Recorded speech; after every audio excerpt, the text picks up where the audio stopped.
কদিন আগেই আপনার একটা ক্রিকেটীয় শট দেখে জোশ, মানে আপনি এত জোশ খেলেন, মানে ক্রিকেটটাও এত ভালো খেলেন অভিনয়টার পাশাপাশি, এবং আমি ওই শটটা দেখে আপনার আরও একবার মানে ভক্ত হয়ে গিয়েছি। কিভাবে সম্ভব? আমি তো ছোটবেলায় থিয়েটার করতাম আর খেলাধুলা করতাম, এটাই ছিল পেশা, ছোটবেলার পেশা আর কি। তো সেই জায়গা থেকে বেসিকটা ছিল বলে মানে প্রপার ক্রিকেট বলে খেলা তো এমনিতেই কঠিন, তো হয়ে গেল আর কি। অত ভালো খেলি না। না ভালো না, আমি স্ক্রিনে যখন দেখছিলাম আমার মোটেই মনে হয় না যে মানে প্রফেশনাল ছাড়া কেউ একজন ব্যাটিং করছে এবং সেই দুর্দান্ত শটগুলো নিচ্ছে। জোশ ওই তো মানে এরকম হয়ে যায়। রিপন ভাই, এইটা নিয়ে ক্রিকেট নিয়ে একটা কাজ করার সুযোগ আছে নাকি, মানে যেহেতু আমাদের একজন প্রফেশনাল ব্যাটার আছে? আচ্ছা চিন্তা করে দেখি, যেহেতু ভালো খেলছে। আমি আর সে আমরা তো একসাথেই ক্রিকেট খেলতাম, অনেক খেলতাম। সো মানে ঢাকার বাইরে গিয়েও খেলেছি, নারায়ণগঞ্জেও খেলেছি আমরা। হ্যাঁ, সো উনি তো ক্রিকেট পাগলা আরেকজন, সো উনি দেখেই সম্ভব। ও কিন্তু র্যাকেটও দুর্দান্ত খেলে। আচ্ছা, আমরা সেগুলো নিয়ে না হয় আরেকটু বিস্তর বা বিশদভাবে আলোচনা করবো। তবে রিপন ভাই, একটু জানতে চাই আরেকটা কাজও আসছে আপনার, সেটি হচ্ছে সমান সমান এবারে ঈদে, সেই কাজটা নিয়ে একটু বলেন। সেই কাজটা আসলে কি কাজ? এবং এটা তুষির আগে, হ্যাঁ তুষি হওয়ার কিছুদিন আগে এটা আমি নির্মাণ করেছিলাম, নারায়ণগঞ্জে করেছিলাম। জি, সমান সমানটা প্রেমের গল্প। আচ্ছা, এবং গল্পটা তো আসলে পুরো গল্পটা বলা যাবে না, শুধু বলি যে ওখানে শ্যামল ছিল আর নিশা চৌধুরী ছিল হচ্ছে একটা ক্যারেক্টার। সো ছোটবেলা থেকে মেয়েটার পায়ে আসলে সমস্যা থাকে। তারপর ওই মেয়েটা ওই ছেলেটাকে বলে যে আমার পিছনে পিছনে আসবি না, আমাকে বিরক্ত করবি না, কিন্তু সে নাছোড়বান্দা, আসলে ছোটবেলা থেকেই তার পেছনে পেছনেই থাকে। এরপরে পিছনে থেকে পরবর্তীতে সামনে কখনো যেতে পেরেছে কিনা বা সামনে কাছাকাছি হতে পেরেছে কিনা সেটা গল্প দেখলে বোঝা যাবে, আসলে দেখতে হবে। তবে একটা কথা আমাকে একটু জানান, মানে কেন আপনারা শ্যামল মাওলাকে নেন, মানে কি আছে তার মধ্যে? আমি আমার ব্যক্তিগত অপিনিয়নটা দিচ্ছি, সেটা হচ্ছে যে আমি একটা বিশেষণ একটু যদি যুক্ত করে দেই, যদি আপনার জন্য সেটা সহায়ক হয়, যে আমার কাছে মনে হচ্ছে সে যখন অভিনয়টা করে কুলেস্ট একদম। আপনার বিশেষণটা কি? আমি বিশেষ করে ওর চোখটা আমার ভীষণ পছন্দ, আর ভয়েসটা আমার কাছে অনেক বেশি ডেলিভারিটা এটা আমার কাছে খুব ভালো লাগে। আর ওর অভিনয় তো আমি আরো অনেক প্রোডাকশন দেখেছি আমিও। ব্যক্তিগতভাবে ওর সাথে সম্পর্ক ভালো বলে বলছি না যে অনেক ভালো অভিনেতা, অনেস্টলি বলছি ও খুব ভালো অভিনয় করে। সো আমার ম্যাক্সিমাম কাজ, আমার সিঙ্গেল প্রোডাকশনগুলোতে কিন্তু আমি শ্যামলকে নিয়েই কাজ করেছি। কিন্তু এরকম তো অনেকেই ভালো অভিনয় করে, অনেকেরই চোখ সুন্দর, আরো দেখতে আরো ভালো। এখানে একটা বলি যে কম্প্যাক্ট প্যাকেজ হলে ভালো হয়। ধরেন যে অভিনয় ভালো করে, পেইনটা দেয় না, পেইনের ইস্যুও তো আছে। তো সবকিছু মিলে আমার কাছে মনে হচ্ছে যে ও একটা কম্প্যাক্ট প্যাকেজ আমার জন্য, যে ও অভিনয় তো ভালো করেই, খুব কোঅপারেটিভ সেটে, আপনাকে একটু কমফোর্ট জোনে রাখে খুবই। আমি ভোর 5টায় উঠেও শুটিং করেছি আমি ওকে। আচ্ছা, সো কোনো ঝামেলা নাই, যদি খুব এখনকার শব্দ বলি প্যারা নাই। আচ্ছা, so it's nice I think.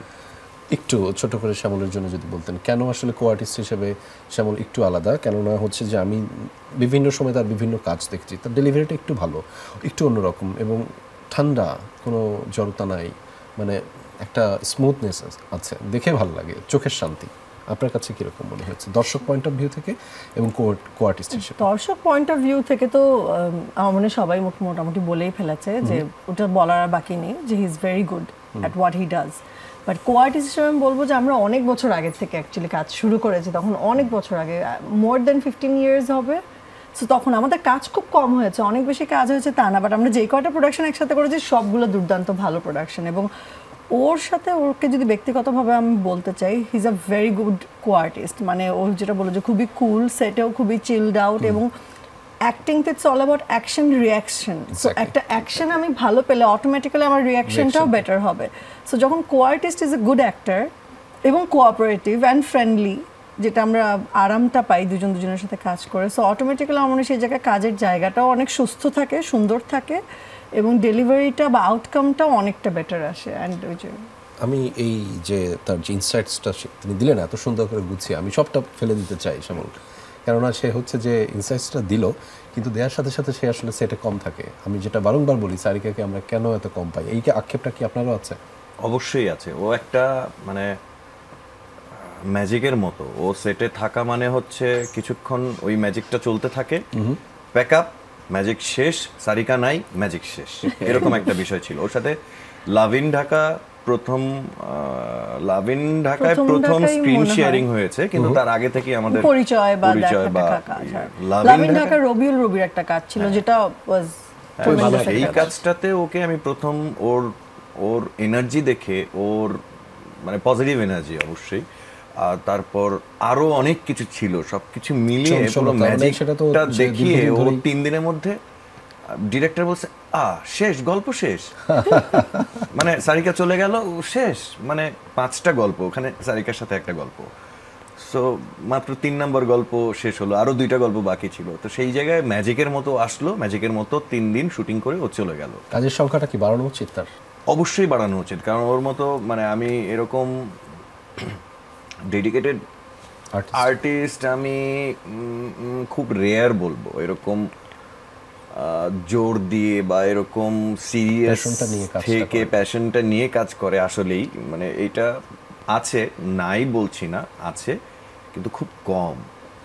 আর আমার এই ধরনের কোয়ার্টিস্ট সব থেকে বেশি ভালো লাগে, যারা অনেক বেশি সিরিয়াস। এবং থ্যাংক ইউ। সো প্রেসক্রিপশনটা এখন মাথায় আছে কি কি করতে হবে, সো সেই অনুযায়ী কাজটা করেন। সারিকা, আপনার এটা কততম কাজ? কয়টা কাজ করেছে? কয়টা কাজ করেছেন? নাটক কয়টা করেছে? কয়টা নাটক করেছেন? করেছি, অনেক কিছু করেছে। ও ওটিটি কাজ করেছে, ফিল্ম করেছে, ও বিজ্ঞাপন করেছে, she is a mega star, অনেক কিছু করেছে। গুনগুন, এই কাজটা করতে গিয়ে মজার কোনো ঘটনা ঘটেছে সেরকম কি আমাদের বলা যাবে?